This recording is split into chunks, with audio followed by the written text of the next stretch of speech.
እዛው ፈተና ውስጥ ሆነን እንኳን ምን ልል እንችላለን? ደስ ሊለን ይችላል። እንደሱ ነው የሚለው ነገር ልንገራችሁ። እዚህ ጋርም እንደ ሙሉ ደስታ ቆጠሩት ሲል ይሄ እንደው እንትን ነው ሊያሰኘን ይችላል። የማይሆን የማይቻል ነገር ይቻላል።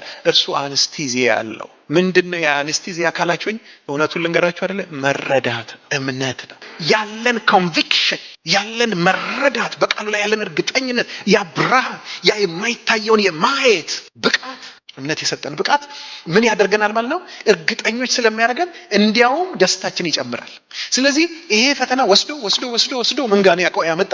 የህይወት አክሊል ህይወት የሚያጎናጽፈን ነው። መልካም ፈተና ነው።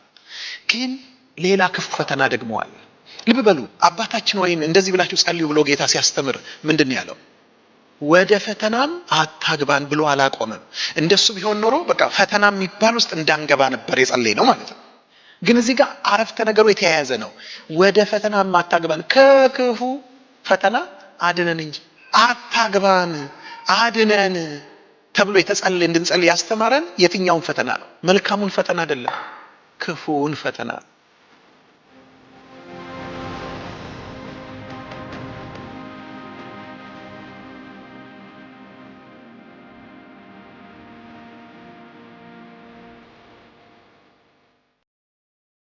እግዚአብሔር ደግሞ በጣም የሚፈልገው ምንድን ነው? ቫልዩ የሚያደርገው እምነት ነው። ስለዚህ እምነትን ይዞ ሲሄድ እግዚአብሔር ምን ቆጠረለት? ጽድቅን ቆጠረለት።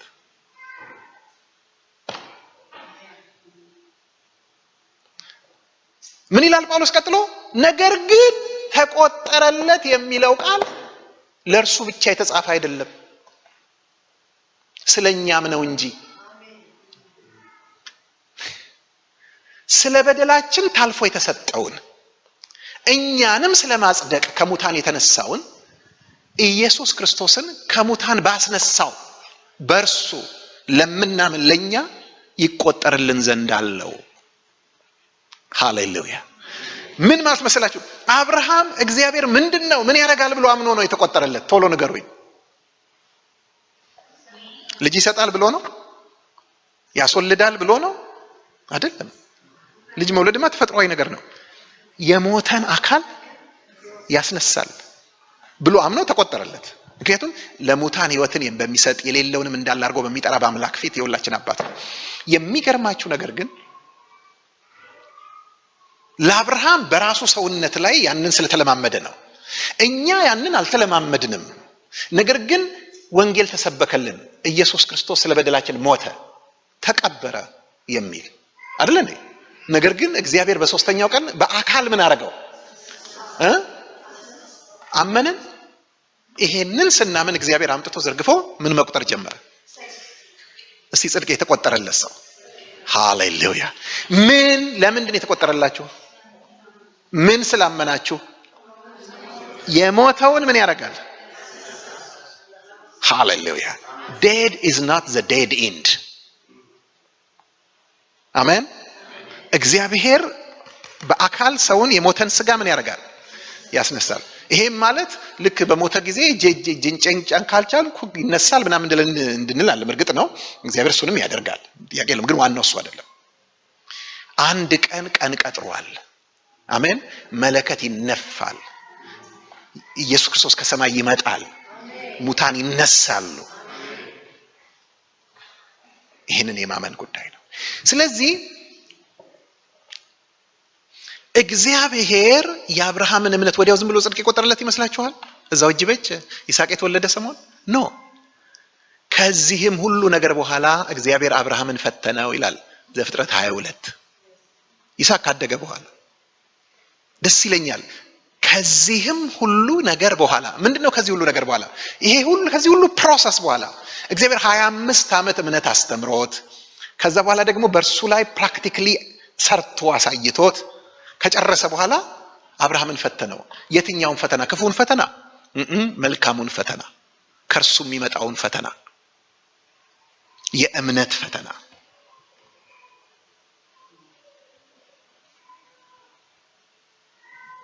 ምን ነው ተቀላችሁ ያለው? በጣም ቀላል ነገር ነው። አብርሃም አንድ ልጅህን ይስሐቅን የምትወደውን ይዘህ እኔ በማሳይህ ተራራ ላይ ሰዋልኝ አለው። የእግዚአብሔር ድምጽ ነው። ተመልከቱ ወገኖቼ፣ ምንን ቴስት እንደሚያደርግ ይሄ ነው። እኔ ደስ የሚለኝ ነገር እግዚአብሔር ይፈትናችሁ፣ አይዟችሁ አትፍሩ፣ ይፈትናል። ለምን መሰላችሁ ማልፈራው? ጥሩ አስተማሪ ነው። ካስተማረው ውጪ ፈተና ያወጣል። በቃ ያስተማረውን ነው የሚፈትነው። 25 ዓመት ሲያስተምር የነበረው ምንድነው? እግዚአብሔር ለሙታን ሕይወትን የሚሰጥ የሌለውንም እንዳለ አድርጎ የሚጠራ አምላክ መሆኑን ነው። የፈተነው ምንድነው? አንድ ልጅህን የምትወደውን በሱ በኩል ተስፋው ቃል ይጠራላል ያልከውን እሱን ውሰድና ሰዋ ማለት እረዳው ነው፣ አቃጥለው ነው። ሁለት ነገር ያካትታል። እረዳው፣ አቃጥለው ነው። እና ይሄ ሰውዬ አመዳፋሽ ሊሆን ነው ማለት ነው። ምክንያቱም ተመልከቱ፣ እሺ ብሎ ይዞት ሲሄድ ምን ይዟል በእጁ? እሳት፣ ቢላዋ፣ እንጨት ርብራብ። አያችሁ? በቃ በጉ ላይ እንደሚያደርገው መስዋዕቱ በግ ላይ እንደሚያደርገው ረደውና አቃጥለው ነው። አስቡት፣ ከስንት ጥበቃ በኋላ የተገኘ ልጅ፣ በስንት ምጥ የተገኘ ልጅ፣ ለአይን የሚያሳሳ ልጅ አደገልኝ ብሎ ጡት በጣለ ጊዜ እኮ ድግስ፣ ትልቅ ድግስ የደገሰለት ልጅ ነው። እንደ ቀልድ እዛ ተራራ ላይ ውሰድና ረደው እና አስራ አጋድመ ረድና እሳት ልቀቅበት። አይከብድም? በጣም ይከብዳል። አልከበደውም አብርሽ ምንም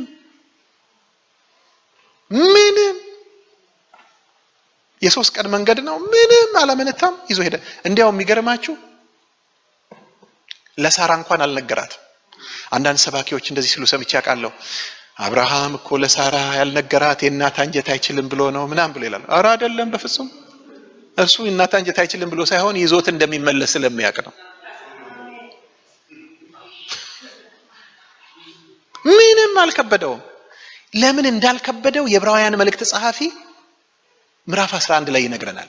አብርሃም በተፈተነ ጊዜ አንድ ልጁን አቀረበ። የተስፋው ቃል በእርሱ ይጠራላል የተባለለትን አንድ ልጁን አቀረበ ይልና ምክንያቱም ሲነግረን እግዚአብሔር ከሙታን እንኳን ሊያስነሳው እንዲችል አስቧልና ስለዚህም በምሳሌው አገኘው ይላል። ሃሌሉያ አሜን። አያችሁ፣ እግዚአብሔር ከሙታን እንኳን ሊያስነሳው እንደሚችል ምን አድርጓል? እሷን የመጨረሻውን ቃል በሉልኝ፣ አስቧልና። እንደገና በሉት እስቲ። ምን ማለት መሰላችሁ? አንድ ነገር ወገኖቼ በቃ ማመናችን የሚረጋገጠው ከልባችን ወጥቶ ጭንቅላታችንን ሲይዘው ነው። አስተሳሰባችን ሲሆን ነው። ኖርማል ስርዓት ሲሆንልን ነው። በቃ ቆይ እናንተ እንዴት ነው የምታስቡት? አሁን ገብታችሁ ቤታችሁ ልክ የመብራት ማጥፊያውን እንዲህ ስታደርጉት ምን ይሆናል? ይበራል አይደል? እና በቃ እሱን ለምንድን ነው የምትነኩት? ስለምታስቡት ነው አይደል እንዴ? ለማሰብ አይከብድም። ተአምር አይደለም ወገኖቼ። ለአብርሃም የሙታን መነሳት ምን አይደለም፣ የሆነ ተአምር ሳይሆን በቃ ከእግዚአብሔር ማንነት የተነሳ የሚሆን ሪያሊቲ ነው።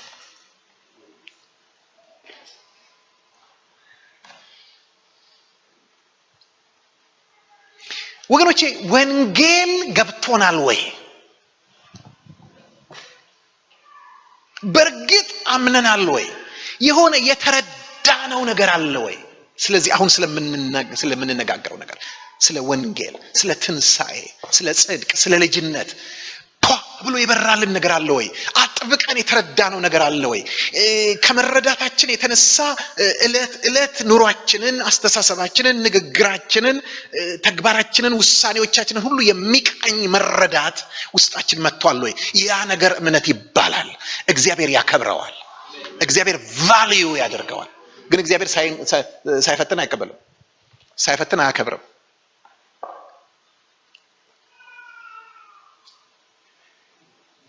ሃሌሉያ። ለዚህ ነው በአንደኛ ጴጥሮስ ምዕራፍ 1 ቁጥር 3 ጀምሮ እንደዚህ ይላል፣ ኢየሱስ ክርስቶስ ከሙታን በመነሳቱ ምክንያት ለሕያው ተስፋ ለማይጠፋ እድፈት ለሌለበት ለማያልፍም ርስት እንደ ምህረቱ ብዛት ሁለተኛ የወለደን የጌታችን የኢየሱስ ክርስቶስ አምላክና አባት ይባረክ። ኦ ሃሌሉያ። ምን ማለት ነው ወገኖቼ? ወደ አንድ ርስት ወራሽ ሆነን ተወልደናል። በጣም ፕሬሽስ የሆነ ርስት ይለንና ይህም ርስት በመጨረሻው ዘመን ይገለጥ ዘንድ ለተዘጋጀ መዳን በእምነት በእግዚአብሔር ኃይል ለተጠበቃችሁ ለእናንተ በሰማይ ቀርቶላችኋል። እርሱንም ተመልከቱ፣ በዚህም እጅግ ደስ ይላችኋል። ምንም በእሳት ቢፈተን ከሚጠፋው ወርቅ ይልቅ አብልጦ የሚከብር የተፈተነ እምነታችሁ ኢየሱስ ክርስቶስ ሲገለጥ ለምስጋና፣ ለክብር፣ ለውዳሴ ይገኝ ዘንድ አሁን አስፈላጊ ሆኖ በመገኘቱ ለጥቂት ጊዜ በልዩ ልዩ ፈተና አዝናችኋል። ዋው! ተመልከቱ ምን እያለ እንደሆነ። ኢየሱስ ክርስቶስ ይመጣል። አሜን። ይሄ የማይቀር ታሪካዊ ሀቅ ነው። ኢየሱስ ክርስቶስ ይመጣል። ያኔ በሚመጣበት ጊዜ፣ መንግስት በሚለወጥበት ጊዜ እንደው አሁን እስቲ ዝም ብላችሁ አስቡ። አሁን የእኛን ሀገር እንደው በተለይ እንደው ታሪክን ወደ ኋላ ሄዳችሁ አስቡ። በኃይለ ሥላሴ ዘመን የኖረ ሰው አለ? እንደው ጫፉን ነክታችሁታል ቢያንስ አይደል እንዴ? እሺ እንደው ያኔ ልጅ ሆነው በኃይለ ሥላሴ ዘመን እንደው አሁን የፀሐዩ ንጉሳችን ነበር የሚባለው አይደል? እንደው አሁን የኃይለ ሥላሴ መንግስት የሚወድቅ ይመስል ነበር? በፍጹም ወገኖች፣ ቀና ብሎ እኮ ማየት የማይቻል እኮ ናቸው ይባላል አይደል? እንደዛ ነው እኮ የሚታመን የነበረው። ፊታቸው እኮ ቆሞ ማንም እንዲህ ብሎ እኮ አያያቸውም። እኔ ብዙ ፎቶዎች አይቻለሁ። እሳቸው ዲግሪ የሰጧቸው፣ እሳቸው ዲፕሎም የሰጧቸው፣ እሳቸው ሰርቲፊኬት የሰጧቸው ብዙ ፎቶ አይቻለሁ። የሁሉም ፎቶ እንዳሉ ነው። እንዲህ ያያቸው የወሰደ አይቻላቅም ማለት በጣም የሚፈር። ያ መንግስት ግን ተቀይሯል አለ። ብዙዎቻችን በደርግ ዘመን ነበርን አይደል እንዴ? የደርግ ዘመን የሚወድቅ ይመስል ነበር። መንግስት የሚወድቅ ይመስል ነበር። የሚሻር የሚያልፍ ይመስል ነበር። ከአፍሪካ ትልቁ የመከላከያ ሰራዊት ምናምን ያለው ምናምን ተብሎ የሚባል በጣም የሚያስፈራ አልፏል ወገኖች። ልክ እንደዚሁ ይሄ አሁን የምናየው መንግስትና ስርዓት፣ ይሄ መንግስት ላቸው የሰዎች መንግስት ብቻ አይደለም፣ በዓለም ላይ ያለው ስርዓት ወገኖቼ ያልፋል። በቃ ልክ እንደዛ ዊትነስ እንሆናለን። የክርስቶስ መንግስት በምድር ላይ ይሆናል። እርሱ ሰማይና ምድርን ይጠቀልልና ያስተዳድራል። በአይናችን እናየዋለን። it's a reality, inevitable የሆነ የግድ ሊሆን ያለው ማለት ስለ ሌሎች መንግስታት መውደቅ መነሳት አንዳንድ ጊዜ ዘመኑን እርግጠኛ ሆነ መናገር አንችልም አይደል እንዴ? ግን እንደሚወድቁ እናውቃለን፣ እንደሚቀየሩ እናውቃለን ወገኖቼ። ስለዚህኛው ግን እኔ በእርግጠኝነት ነግራቸዋለሁ። ይሄ መንግስት ይቀየራል። ይሄ ስርዓት ይቀየራል። አሜን። ክርስቶስ ይመጣል። በዛ በሚመጣበት ጊዜ ግን በጣም ቫልዩ የሚደረገው ነገር ምንድነው? የሚፈለገው ነገር ኢየሱስ ክርስቶስ ሲገለጥ ይሄ ወርቅ አለ። አሁን በዚህ ዘመን የሚፈለገው ወርቅ፣ ውድ የሚባለው የሚሰፈርለት ወርቅ በጣም የተፈተነ ቢሆንም በእሳት የነጠረ ቢሆንም ምን ይሆናል? ይጠፋል። ነገር ግን ምንም በእሳት ቢፈተን ከሚጠፋው ወርቅ ይልቅ አብልጦ የሚከብር የተፈተነ እምነታቸው። አያችሁ፣ በዚህ በአሁኑ ሂደት ውስጥ የተፈተነና የነጠረ እምነት፣ ሪፋይንድ የሆነ ፒዩሪፋይድ የሆነ እምነት በዛን ጊዜ በቃ ልነግራችሁ አልችልም። ለምስጋና ነው የሚፈለገው፣ ለክብር ነው የሚፈለገው፣ ለውዳሴ ነው የሚፈለገው። ግን ይሄ የመፈተኑ ሂደት ግን ደስ የሚያሰኝ ነው? ሃሌሉያ የሚያሰኝ ነው አይደለም። አዝናችኋል ይላል፣ ለጥቂት ጊዜ ይላል። እና በጣም ደስ የሚለኝ አስፈላጊ ሆኖ ስለተገኘ ምኑ በዚህ ውስጥ ማለፋችሁ መከረኛ ስለሆናችሁ አይደለም፣ ጣጣኛ ስለሆናችሁ አይደለም፣ እንደው ጣጣ ስለማያጣችሁ አይደለም። እግዚአብሔር አስፈላጊ ሆኖ ስላገኘው ፈቅዶ የዚህ ነገር ሂደት ፍጻሜው የት ጋ ነው ብላችሁ ብትሉኝ ምን ይላል መሰላችሁ? በፈተና የሚጸና የተባረከ ነው ይላል ቁጥር 12 ላይ ያዕቆብ ምዕራፍ 1። ለምን? እግዚአብሔር ለሚወዱት ተስፋ ሰጥቷል። እስቲ ጌታን የምትወዱ ጌታ ይመስገን ምን ሰጥቷል? ለሚወዱት ሁሉ ምን ሰጥቷል? ተስፋ ሰጥቷል። የምን ተስፋን የሰጠው? የህይወት። ሃሌሉያ ጌታ የተመሰገነ ይሁን። ምን ማለት ነው የህይወት ተስፋ ሰጥቷል ማለት? ህይወትማ እኮ አሁን በክርስቶስ አምነን ህይወት አላገኘንም እንዴ? አግኝተናል። ግን ስጋችን ገና ምንድን ነው? ሙት ነው። ገና ይሄ እኮ የሚደክም የሚታመም የሚሞት የሚበሰብስ ነው ገና። ግን ምን ሰጥቶናል ጌታ? ተስፋ። ሃሌሉያ። ትዝ ይላችኋል ስለ ጌታ ኢየሱስ ክርስቶስ የተጻፈው ስጋዬ በተስፋ ያድራል፣ ቅዱስህን በሲኦል አትተወው፣ ቅዱስህን መበስበስ ያይ ዘንድ አትሰጠውም አይደል የሚለው? ስጋዬ በተስፋ ያድራል። ስለዚህ ወገኖች ይሄ ስጋችን ምን አለው? ተስፋ አለው። ግን ደስ የሚለው ነገር ተስፋ የሰጠው ማን ነው ታውቃላችሁ? ለሙታን ህይወትን የሚሰጥ የሌሉትንም እንዳሉ አድርጎ የሚጠራ አምላክ ነው። የአብርሃም አምላክ ነው። ሃሌሉያ። ምን ማለት መሰላችሁ? እኔ አሁን የሆነ ነገር ብትጠይቁኝ ብሰጣችሁ ደስ ይለኝ ነበር ግን የለኝም ልል እችላለሁ። ይገባችኋል? ያ ነገር ሊኖረኝ ላይኖረኝ የሚችል ከሆነ ግን እኔነቴ ከሆነ ግን ሁሌ ከኔ ጋር ያለ ነገር ከሆነ ግን ምን ችግር አለው? ወገኖቼ እግዚአብሔር ሙታንን ማስነሳት ይሄን ከሆነ ቦታ የሚያመጣው ነገር አይደለም፣ ራሱ ነው። እሱ ራሱ ያ ህይወት ነው። ሃሌሉያ። የህይወት መንፈስ ነው። ኦ ጌታ የተመሰገነ ይሁን። ፊተኛው ሰው አዳም ሕያው ነፍስ ሆነ ተብሎ ተጽፏል። ኋለኛው አዳም ግን ህይወትን የሚሰጥ መንፈስ ሆነ። ስለዚህ እሱ ራሱ የህይወት መንፈስ ነው። ህይወትን የሚሰጥ ነው። ለሞተ ስጋ ህይወትን ይሰጣል። ሙታንን ያስነሳል። ሃሌሉያ። ስለዚህ ምን አለው ሰውነታችን? ተስፋ አለው። ስለዚህ ለሚወዱት በፈተና የሚጸና ሰው የተባረከ ነው። ለሚወዱት ተስፋ ስለርሱ የሰጣቸውን የህይወትን አክሊል ይቀበላልና። ስለዚህ ይሄ ተስፋ በኢትስ ቬሪ ኔቸር ደስ አያሰኝም አይደለ? እኛ ግን ከተረዳ ነው እዛው ፈተና ውስጥ ሆነን እንኳን ምን ልልን እንችላለን? ደስ ሊለን ይችላል። እንደሱ ነው የሚለው። አንድ ነገር ልንገራችሁ። ቆይ ለምሳሌ ሰው አሁን ትንሽ በመርፌ እንኳን ጠቅ ቢደረግ ያመዋል አይደል? ያመዋል። ግን አሁን ይሄን ዘመናዊውን ያወላለድ ስልት አይታችሁታል አይደል?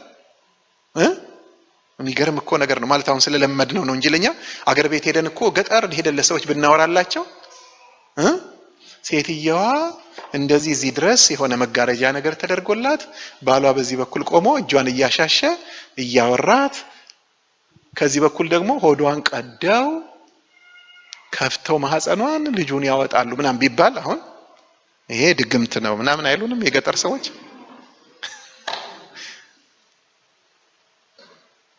እውነት ነው ግን አይደል እንዴ?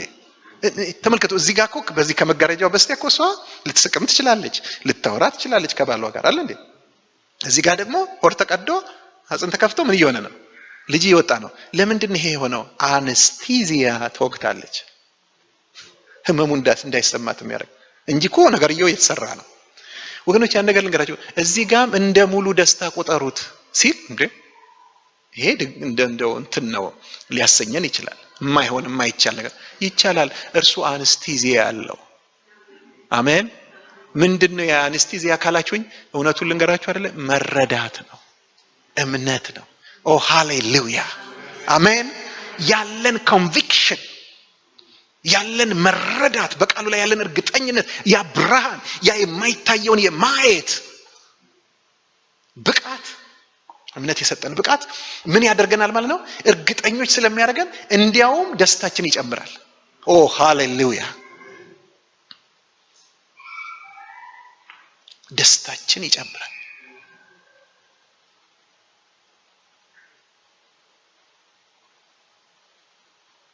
ስለዚህ ይሄ ፈተና ወስዶ ምን ጋር ያመጣል? የህይወት አክሊል ህይወት የሚያጎናጽፈን ነው። መልካም ፈተና ነው። ግን ሌላ ክፉ ፈተና ደግሞ አለ።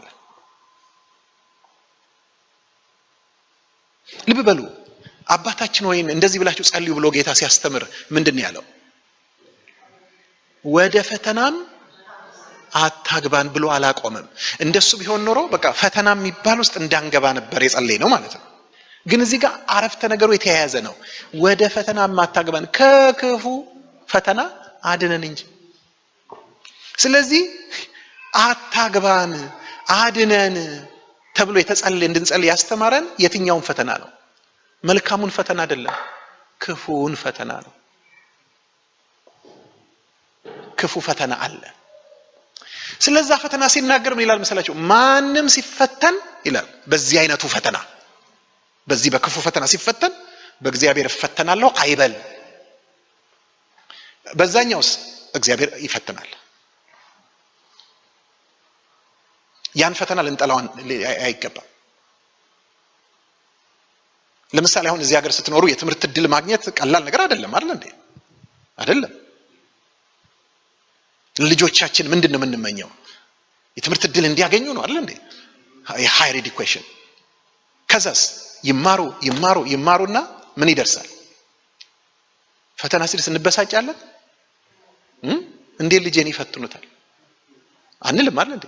ተፈተን ነው የምንለው። ምክንያቱም ፈተናው ምን እንደሆነ እናውቃለን። መልካም ነው። ሁለተኛ ነገር ደግሞ ያ ፈተና ለመጣል አይደለም።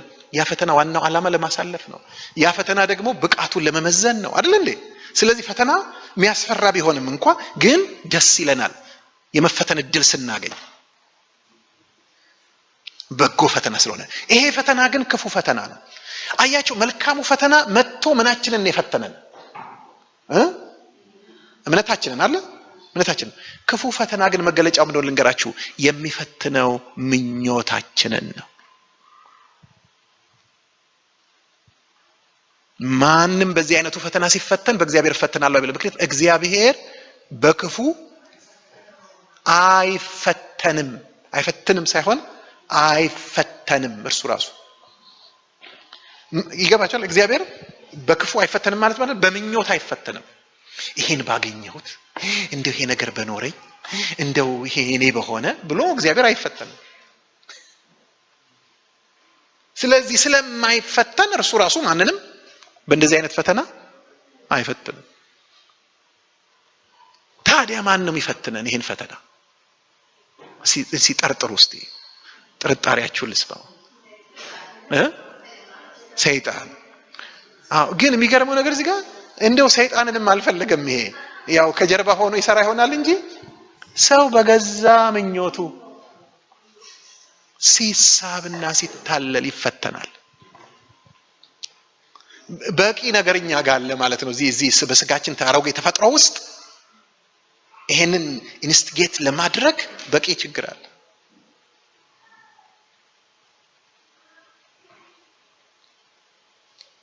ይሄ ፈተና የምን ፈተና ነው? የእምነት ነው አይደለም? የምንድን ነው? ንገሩኝ። የምኞት ፈተና ነው ወገኖቼ። በደንብ እንድትሰሙ ይፈልጋለሁ እዚህ ጋር። ምኞት ሲባል አንዳንድ ሰዎች አዎ ልክ ነው፣ ሁለት አይነት ምኞት አለ፣ በጎ ምኞት አለ፣ ክፉ ምኞትም አለ። እዚህ ጋር የሚለው ክፉ ምኞት ኖ አይደለም። ምኞት በአጠቃላይ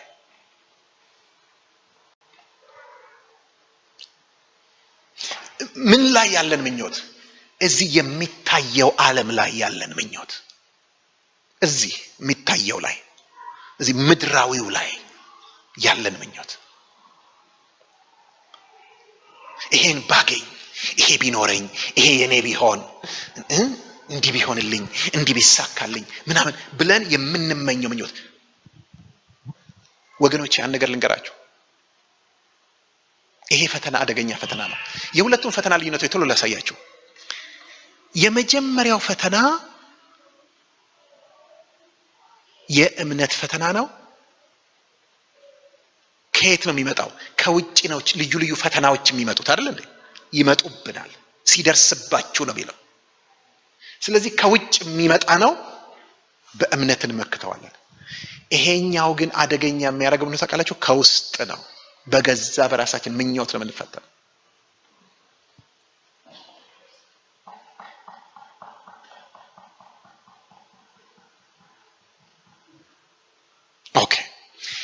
ያኛው ከውጭ ነው የሚመጣው ፈተናው።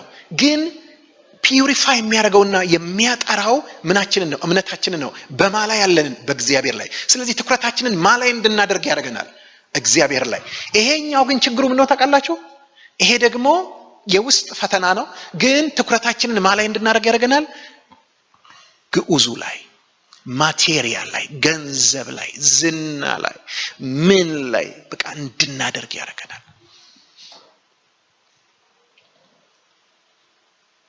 እውነት ለመናገር ምኞት ማለት ምንድነው ወገኖቼ? ሁሉ ሰው ድሪም አለው አይደል እንዴ? ድሪም አለው።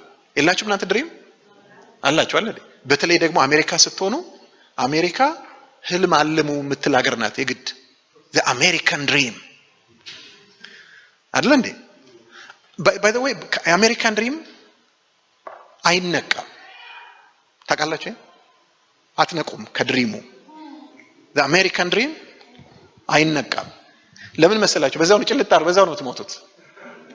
ነቅቶ አይኖርም። ምክንያቱም ሁሉም ሰው የሆነ ነገር ሀብታም ለመሆን ድሪም አለው አይደል? ይሆናል አይደል? ከዛስ በቃ ሆንኩኝ እኮ ምናምን አይደለም ይለው። ከሱ በላይ ብዙ ስላሉ እንደገና ምን ለመሆን ያስባል። ከዛስ እንደገና የሚገርማችሁ ነገር እኔ አሜሪካንን የምትጉድም ምላት በምን እንደው ታውቃላችሁ? ለየትኛውም የሀብት ደረጃ ገና ነህ፣ አልበቃህም፣ አሁንም ተዘርጋ የሚያሰኝ የተለያየ የኑሮ ደረጃ አላት። ገባችሁ ባለ? የብሩ ቁጥር ብቻ አይደለም የኑሮ ደረጃ።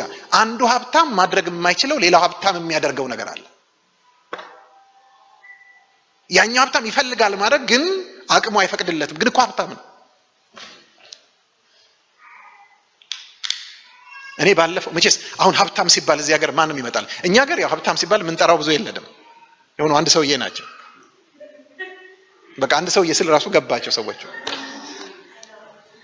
እዚህ አሁን እስቲ ሀብታም ጥሩልኝ እስቲ አንድ ሀብታም ብዬ ብላችሁ ለምሳሌ ሚስተር ትራምፕ ሀብታም አይደለ ወገኖች? እስቲ ጉግል አድርጉና የዶናልድ ትራምፕ ኔት ወርዝ ምን ያህል ነው ብላችሁ ጉግል አድርጉት። 4 ምናምን ቢሊየን ይላችኋል። ለነገሩ ያም ራሱ 4 ምናምን ቢሊየን ክምር ነው ማለት ሰው እንዴት አድርጎ ይጨርሰዋል? በጣም ብዙ ገንዘብ ነው። የሚገርማችሁ እኔ እሳቸው ደሃ መሆናቸው የገባኝ ባለፈው የዲሞክራቲክ ፕራይመሪ ኮንቬንሽን ላይ አንድ ሰው እየመተው ተናግረዋል። ብሉምበርግ የሚባሉ የኒውዮርክ ሜየር የነበሩት እዚህ ይላችኋል። እና ሰውየው ሲናገሩ ሀብታም ነኝ ይላል ምናምን፣ ነገሩ ብዙ ሀብታም አይደለም ብለው አሉ ሲሉ ደኝ ሰውዬ ስንት ቢኖራቸው ነው ይሄን ሰውዬ ያሉት ብዬ ስል 45 ምናምን ቢሊየን ዶላር ነው ኦን የሚያደርጉት። እኚህም ሰውዬ ገና ህልም ላይ ናቸው። የአሜሪካን ድሪም እያዩ ነው። ይገባችኋል? አይነቃም በአሜሪካ ድሪም። እዛው ነው ጭልጥ አድርጎ የሚወስዳቸው። ስሙኝ ወገኖቼ፣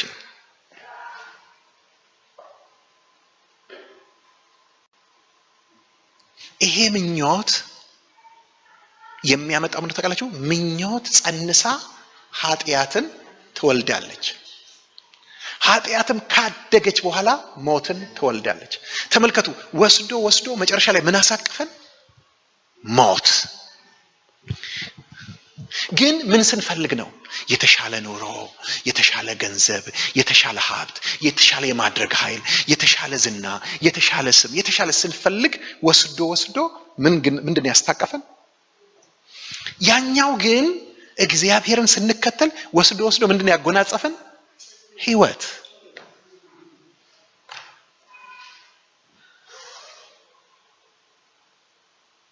እስቲ እንደ ቶሎ ወደ መጨረሻ ከመምጣት በፊት የሁለቱን ልዩነቶች በደንብ አስምሬ ላሳያችሁ።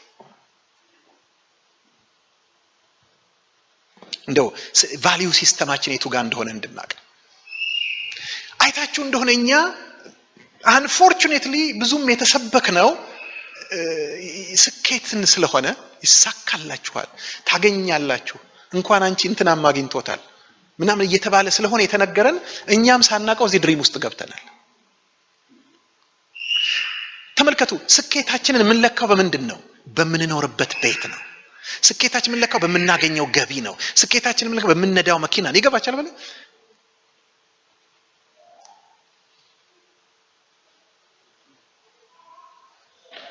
ስለዚህ ምን ሆነናል ያላችሁ እንደሆነ ቫልዩ ሲስተማች ቫልዩ የምናደርገው ውጫዊ ነገር ነው። ውጫዊ ነገር ነው። ውጫዊ ነገር ማለት መኪናውም ውጪ ነው አይደል? ቤቱም ውጪ ነው፣ ገንዘቡም ውጪ ነው። ሁሉ ነገር የት ነው ያለው? አንድ ሰው ሲኖረው የት ነው የሚኖረው?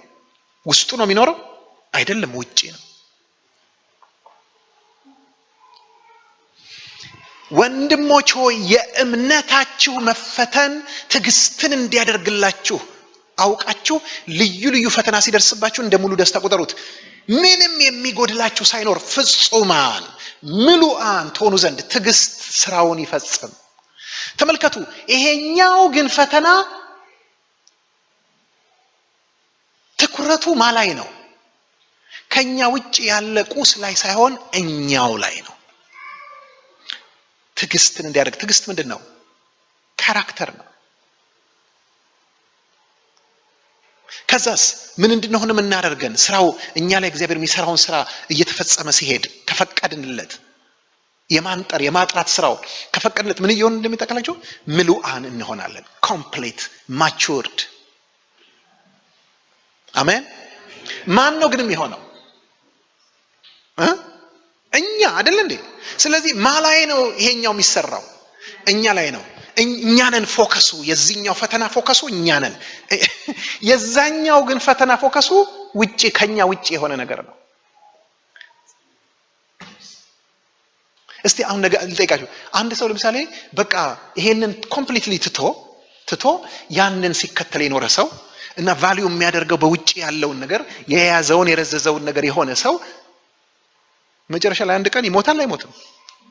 እና ሁሉን ትቶ ይሄዳል። ከዛ በኋላ የሱ አይደለም። እሱ ምኑን ይዞ ይቀራል? ያ ባዶነቱን ይዞ ነው የሚቀረው። ያ ያልተሰራ ያልተገራ የእግዚአብሔር እጅ ያላረመው የእግዚአብሔር እጅ ያልነካውን ወራዳ ማንነቱን ይዞ ነው የሚቀረው።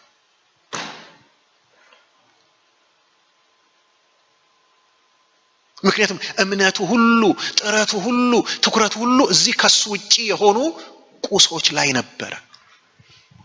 የዚህኛው ግን ተመልከቱ፣ ይሄኛው ግን ትኩረቱን ያደረገው ምን ላይ ነው?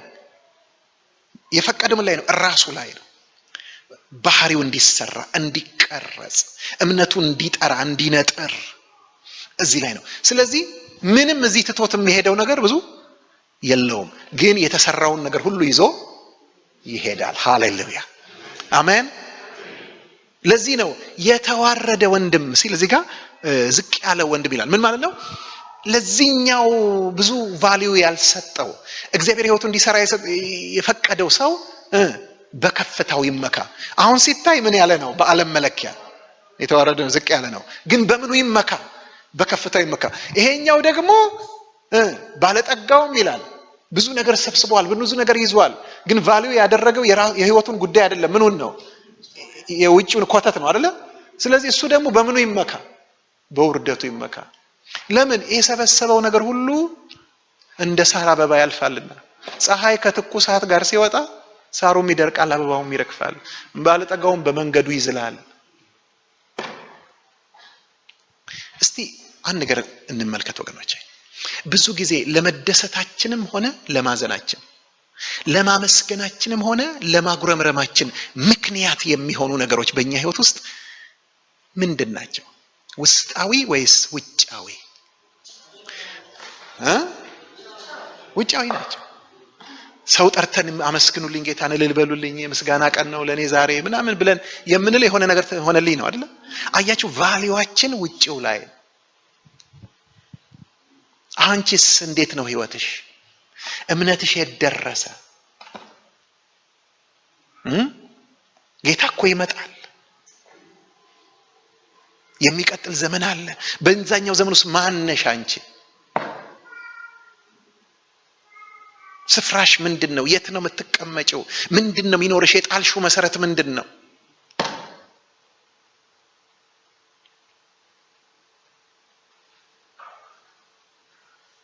ወገኖቼ እግዚአብሔር አይናችንን ያብራ። ወንድሞች ሆይ አትሳቱ ይላል። አትሳቱ። ምክንያቱም አንድ ሰው ከምኞት የሆነ ነገር አገኛለሁ ብሎ ካሰብ በቃ ይሄን ይዤ ይሄን እንትን አድርጌ ይሄን ችግሩ እኮ ምን መሰላችሁ? ይሄ ትጋቱ እኮ ላይ አይደለም። ይሄ እንትን ባላላማ መሆን፣ መትጋት፣ መስራት እሱ ላይ እኮ አይደለም ችግሩ። በፍጹም እሱ ላይ አይደለም። ግን ይሄ የስጋ ምኞት አደገኝነቱን በምን እንደምናቅ ታውቃላችሁ? አንደኛ ሲጀመር የተመኘነው ነገር ካልሆነ ሞቼ እገኛለሁ ነው። ሁለተኛ ነገር የስጋ ምኞት መሆኑን የምናውቅበት ነገር ካላገኘ ነው ከእግዚአብሔርም ጋር ቢሆን ያጣላናል፣ ያስኮርፈናል። የስጋ መሆኑን የምናውቅበት ሌላ አሲድ ቴስቱ ምን እንደሆነ ታውቃላችሁ? ያ የተመኘነው ነገር እኛ ሳናገኘው ቀርተን ሌላው ቢያገኘው እንቀናለን፣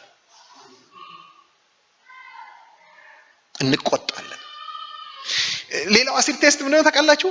የስጋ ምኞት መሆኑን የምናውቀው ያን ነገር ለማግኘት ስንሄድ መንገድ ላይ መስዋዕት ቢጠይቀን፣ ለምሳሌ ከወንድሜ ጋር ያለኝን ሪሌሽንሺፕ ቢጠይቀኝ እሰዋለታለሁ። አንድ ሰው የተመኘውን ለማግኘት ሲል ገደል ይግባ እሱ ብሎ ይላል። ይገባችኋል? አባል የራሷ ጉዳይ እንዴ እኔ እኮ በቃ እንላለን። አንዳንድ ጊዜ እንዲያውም ከሰው ጋር ብቻ አይደለም ከእግዚአብሔር ጋርም ያለንን ሪሌሽንሺፕ ኮስት የሚያደርገን ቢሆንም እንኳን የራሱ ጉዳይ ብለን እንገባበታለን።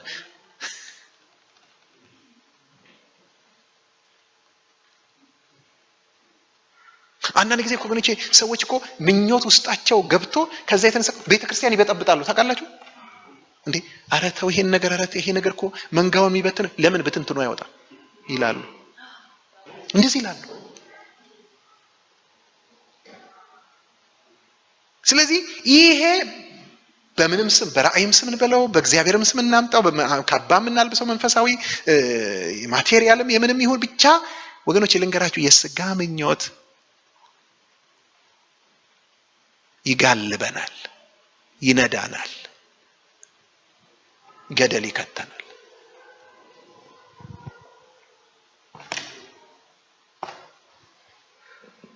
ስለዚህ ምርጫ ፊታችን የቀረበ አይመስላችሁም?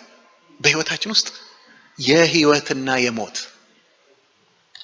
አንደኛው መጨረሻ ላይ ወስዶ ምንድነው የሚያስገኝልን? ህይወት ነው።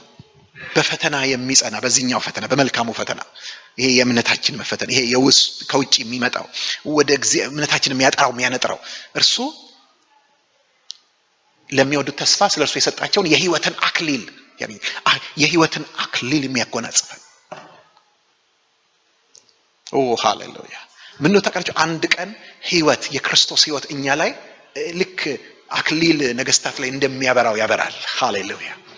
የእርሱ ህይወት እኛ ላይ ይገለጣል በሰውነታችን።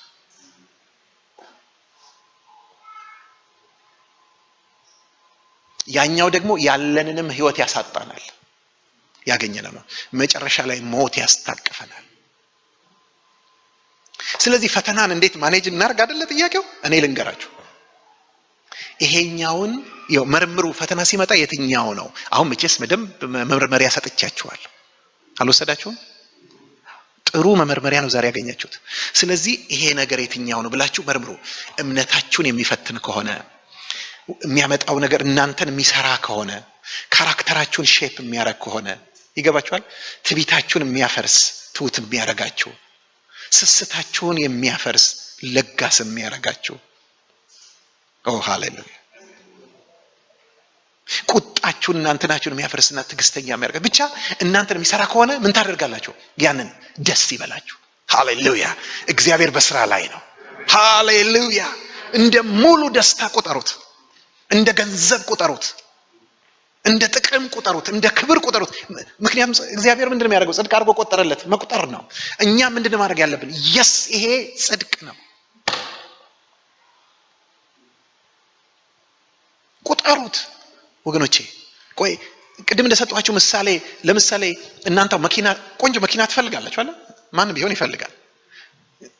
ዩዝድ ነው አዲስ የምትፈልጉት? ምርጫ ከተሰጣችሁ የመቼ ነው የምትፈልጉት? የምን ዓመተ ምህረት ከሆነ አይቀር ነፃ ከተሰጣችሁ 2017። አያችሁ ልንገራችሁ ወገኖቼ፣ ይሄ ቢሊየነሩ ሰውዬ ግን የሚፈልገው ልንገራችሁ የ1940 ምናምን 30 ምናምን አንቲክ የሆነ መኪና በውድ እናንተ አዲሱን 3 ልትገዙ በምትችሉበት ዋጋ ይገዛል። ኢንፋክት ውስጡ ሬኖቬት ተደርጎ ምናምን በጣም በጥሩ ሁኔታ ነው የሚሰራው። ግን አይታችሁ ነው ሰመር ሲሆን አንዳንድ ሀብታሞች ይዘው ይወጣሉ። ኦፔል የድሮ ፎርድ የድሮ ምናምን የድሮ ሞዴል ምናምን አለ እና የገዙበትን ዋጋ ብታዩ አዲስ 3 ይገዛል። ለምንድን ነው ስለው ቫልዩ በቃ ያንን ቫልዩ አደረጉት። እናንተስ አታረጉት? ስለዚህ ቫልዩ ሲስተማችሁን ቀይሩ። ይሄ ነገር ደስ ይለኛል አይለኝም አይደለም። ከልጅነት ውስጥ እንውጣ። አሜን። እንብሰል። ጠንካራ ምግብ እንብላ። የጽድቅን ቃል እንወቅ። ወገኖቼ እንደግ። እስከመቼ ድረስ በወተት እንኖራለን? ከፍ እንበል። አስተሳሰባችን ተለውጦ ወገኖቼ ሰውን ደስ በማያሰኙ ማንንም ስጋ ሰው ደስ በማያሰኝ ነገር እስቲ ደስ ተሰኙ። ቁጠሩትና ደስ ተሰኙ። ሃሌሉያ። ይሄ ነገር የሚጎዳኝ አይደለም፣ ሊገለኝ አይደለም የሚመጣው፣ ህይወት ሊያጎናጽፈኝ ነው፣ ሊሰራኝ ነው፣ ሊቀርጸኝ ነው፣ ክርስቶስን እንድመስል የልጁን መልክ እንድመስል ሊያደርገኝ ነው የመጣው። ሃሌሉያ። በዚህ ውስጥ በማለፌ ካራክተር ጌን አድርጌያለሁ። አሁን የድሮ አይነት ሰው አይደለሁም። ምን ደስ እንሰኝ። በዚህ ትእዛዝ እኮ ነው። የእምነታችሁ መፈተን ትዕግስትን እንዲያደርግላችሁ አውቃችሁ ልዩ ልዩ ፈተና ሲደርስባችሁ እንደ ሙሉ ደስታ ቁጠሩት።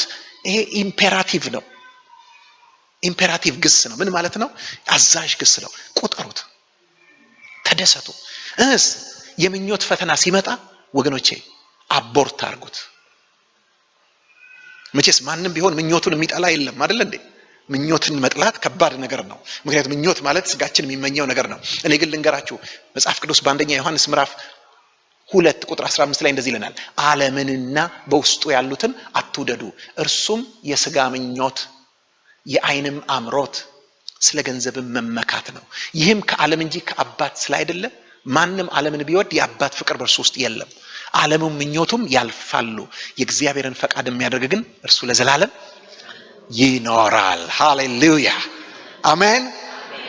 ስለዚህ ወገኖች እስቲ አንድ ነገር ለውጡ። አሁን ከዚህ በኋላ እይታዬን ቀይሬያለሁ። ፈተና ይመጣል በሰው ህይወት ውስጥ። ሲመጣ ግን ፈተናዎችን ማኔጅ የማደርግበትን ሲስተም ቀይሬያለሁ። አዲስ ማኔጅመንት ሲስተም ነው። ስለዚህ ፈተና ይመረመራል። መጀመሪያ ተመርምሮ ግን እምነቴን የሚያነጥር እምነቴን የሚያጠራ ፈተና ከሆነ ለስጋዬ ሊያመኝ ይችላል፣ እኔ ግን ደስ ይለኛል። ሃሌሉያ አሜን። ዝቅ ያደረገኝ ሊመስል ይችላል፣ እኔ ግን በከፍታ ይመካለሁ። ሃሌሉያ አሜን። አሁን በቃ እየሞትኩ ያለው ሊያስመስለኝ ይችላል፣ እኔ ግን የህይወትን አክሊል እንደምጭን አውቃለሁ። ምኞት ሲመጣና እንዲህ ብታረጊ እኮ እንዲህ ትሆኛለሽ፣ እንዲህ ብትሆኝ እንዲህ ትሆኛለሽ ብሎ በስጋ የምናገኘውን ነገር ዝም ብሎ እየቆለለ የሚያሳየን ከሆነ ያንን ወገኖቼ ማስተናገድ ሳይሆን አቦርት ማድረግ ነው። ምክንያቱም እነሱ የምኞት ዘር በዘራቸው ወላድ ናቸው። ምኞት ጸንሳ ኃጢአትን ትወልዳለች፣ ኃጢአትም ካደገች በኋላ ሞትን ትወልዳለች። ወላድ ናቸው። ስለዚህ ምን ማድረግ ነው? ማጨንገፍ ነው፣ ማስቆም ነው፣ ማቋረጥ ነው። እሱን ምኞታችንን እያብሰለሰልን መቼ ነው እያልን ጌታን የምኞታችን አስፈጻሚ ያናደርገው። ወገኖች አሁን ክርስትናው እንዴት ሆኗል መሰላችሁ? እግዚአብሔር ራሱ ጉዳይ አስፈጻሚ ሆኗል። የኛ ምኞት ጉዳይ አስፈጻሚ እና አመልክሃለሁ ጌታ ሆይ ምን ስለምታረግ ጉዳይ ስለምታስፈጽም። ወገኖች እግዚአብሔር በማንነቱ መመለክ ያለበት አምላክ ነው። ሃሌሉያ እግዚአብሔር የተመሰገነ ይሁን። እንቆምና እንጸልያለን። ዛሬ ምን እንደሆነ ታውቃላችሁ? ብሬን ሰርጀሪ የሚባለው አይነት ነው። አሜን። ኦፕን ስካል ሰርጀሪ የሚባላል። አሜን። አይመስላችሁም? የሱ አይነት ምክንያቱም ምናችንን እንድንቀይር የሚያደርግ ነው። አስተሳሰባችን በአይምሮአችን መታደስ እንድንለወጥ።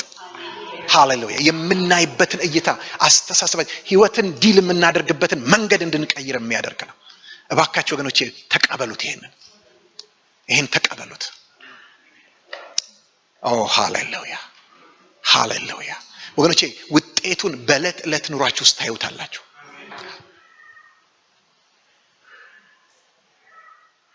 ክብር ለእግዚአብሔር ይሁን።